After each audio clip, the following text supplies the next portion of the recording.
이번에는요. 수사 사항입니다. 김만배 씨. 어제 검찰에 출석했죠? 조사를 받았어요. 굉장히 장시간 동안. 그 얘기입니다. 첫 번째 기사인데요.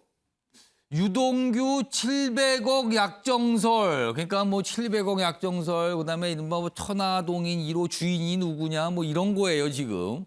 그분 얘기가 나왔는데 그분은 누굴 말하는 거냐 뭐 이런 얘기들이 계속 나왔잖아요, 지금. 그리고 또 뭐 주장하고 부인하고 막 맞서고 있는 상황입니다. 그런데 김만배 화천대유의 대주주입니다. 최대 주주입니다. 그 녹취록이라는 게 있는데 그거 의도적으로 편집된 것이다. 진실이 아니다라고 주장을 한 거예요. 그러면서 천화동인 1호 주인은 나다 이렇게 얘기합니다. 그동안 뭐 주인이 누구냐 뭐 다른 사람이 했는데 본인이라고 얘기를 해요. 그리고 뭐 로비 자금 질문에는 뭐 예상 비용 부풀린 거다 뭐 이런 식으로 쭉 계속 설명을 했습니다. 어제 길게. 자, 그럼 어제 어떤 모습이었는지 확인해 보겠습니다. 700억 약정서의 사진이죠? 이유를 막론하고 이런 소동을 일으켜서 매우 송구스럽게 생각합니다.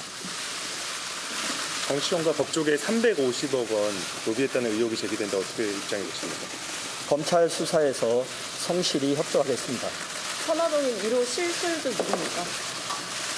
그거는 바로 접니다. 네. 그리고 지금 제기되고 있는 여러 의혹들은 수익금 배분 등을 둘러싼 갈등 과정에서 특정인이 의도적으로 녹음하고 편집한 녹취록 때문입니다.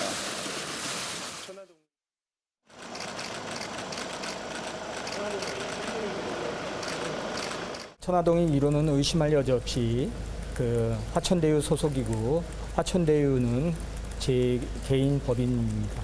검찰 수사에서 사실대로 성실하게 설명했습니다. 정영학 씨와 진실된 대화를 나눠본 적이 없어요. 더 이상의 어떤 구사업자 갈등은 번지지 못하게 하려고 하는 차원에서 그렇게 말했습니다. 계좌 추적이나 이런 정황들을 보면 사실이 아니라는 걸 누구나 다 알 수 있는 부분. 그러니까 이른바 정영학 녹취록 그 내용에 대해서 이제 부인을 하는 그런 설명들을 한 거죠, 지금요. 기사 하나 더 보겠습니다. 김만배 녹취 알고 독을 탔다. 그러니까 이거 녹취하는 거 알고 일부러 뭐 사실이 아닌 얘기를 했다. 뭐 이런 거예요. 그걸 독 탔다라고요, 여기 표현이 돼 있는데 녹취록의 증거 능력 깨기 시도 아니냐. 이렇게 설명돼 있어요. 이해가 될 듯 말 듯한데 좀 어렵습니다. 정규 변호사, 네. 이 기사에 나온 이 제목이 무슨 뜻입니까? 사실 녹취라는 것은 증거 능력 자체는 있습니다. 이 말인 즉슨 형사소송 절차에서 증거로 기능할 수는 있는데 증명력은 다소 낮다라고 평가받는 것이 일반적이긴 합니다. 증거로 될 수가 있는데 증명력이 낮다는 거는 무슨 뜻인가요, 그거는? 사실 신빙성이 낮다라고 보는 겁니다. 오. 그 당시 상황이 담겨 있긴 하지만 이 예.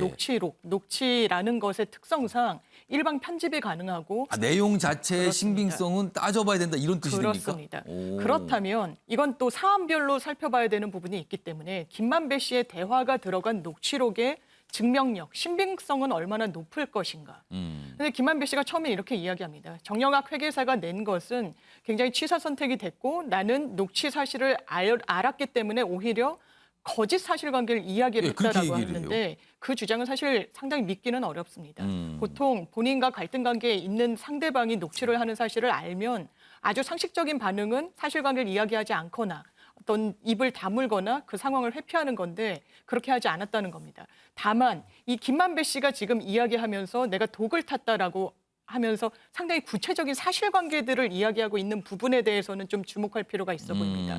이를테면 사실 실제하지 않는 대법관의 딸을 거명하면서 뭔가 그쪽으로 자금이 흘러갈 필요가 있다라고 이야기를 했다라는 것은 사실 실제로 김만배 씨가 언급한 대법관이 존재하지 않는다면 뭔가 이건 녹취 사실을 인지하고 본인에게 유리하게 그리고 상대에게 불리하게 어떤 진술을 남겨놨구나라고 판단될 수 있는 부분은 분명히 있는 거죠. 그렇다면 왜 이런 식의 행동을 했을 것인가? 이 녹취가 됐던 2019년도 그 시점은 너무나 많은 본인들이 예측하지 못했던 이득이 나서 이 이익금을 분배하는 과정 중에 상당히 갈등이 있었던 그런 상황입니다. 예. 그렇다면 이 경우의 수는 세 가지로 나눠볼 수가 있는데 이 녹취에 담긴 이 로비 자금이 실제다. 700억, 뭐 실탄 350억, 정치권으로 흘러간 자금, 실제일 가능성이 하나.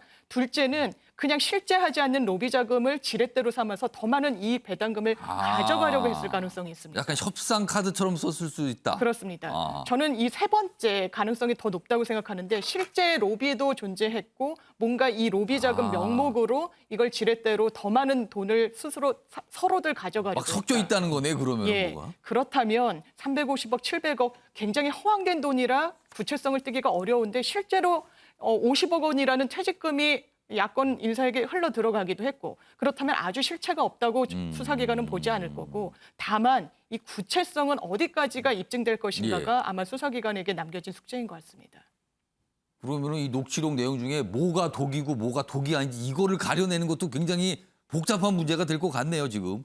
아무튼 이 독 탔다는 의미가 지금 장우희 변호사가 설명하신 대로입니다. 지금 이런 뜻이 있답니다. 지금 검찰과 그다음에 관련자들의 어떤 뭐랄까요 서로 수싸움, 머리싸움 뭐 이런 것 같기도 합니다 지금.